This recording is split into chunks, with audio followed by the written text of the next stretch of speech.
Маркум Бексултанды 3 ай мурун аскерге жөнөткөн үй бүлөсү мынтип уулунун сөөгүн кучактап боздоп калаарын ойлогон эмес. Эми гана 22-ге толгон жигитти бүгүн эми акыркы сапарга узатып олтурушат.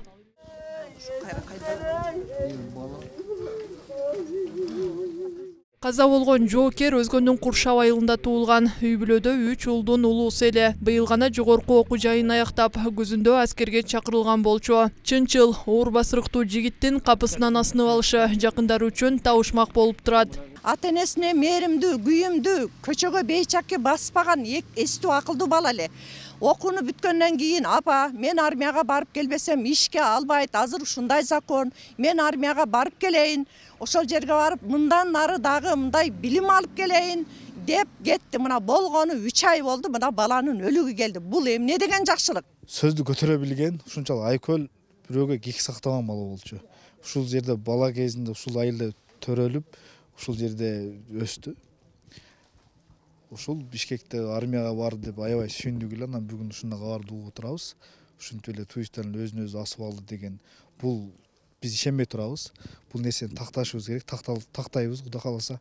Бирок ушу жооптулар, күнөөлөр жооп берсин суранабыз. Өз жанын кыйган жоокердин жакындары иш акыйкат тергелишин талап кылышат. Анын өлүмү күмөн жаратып, суицидке барышына ишенишпейт. Анткени маркумдун денесинде көк ала тактарда калган. Бул бала ошолордун туура эмес кылган ишин билген. Себеби бул бала дайыма чындыкты сүйлөгөн, адамдан коркпой бетке сүйлөгөн, ушунчалык башкача бир бала болчу.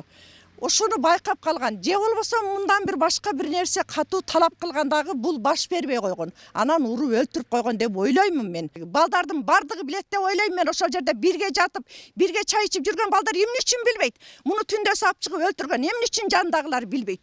Өлтүрүп койгон муну ап чыгып.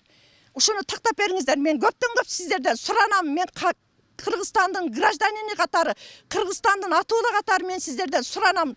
Ушуну жөнөкөй койбоңуздар. Асынып алган жоокер Бишкекте Ички иштер министрлигинин ички аскерлер бөлүгүндө кызмат өтөп жаткан. Мекеменин билдиришине караганда, анын сөөгү 21 декабрдын таңында номер 702 аскер бөлүгүндөгү имараттардын биринен табылган. Алгачкы териштирүүдө денесинен көк ала тактар аныкталган эмес. Окуя боюнча кечээ күнү эртең мененки 5:45 чамасында жоокердин асынып алган абалында табылган да. Анан кийин бул боюнча Бишкек гарнизондук аскер прокуратурасына кабарланган. Ал жактан келип сотко чейинки өндүрүш ишти баштап, бул окуя бирдиктүү реестрге катталды.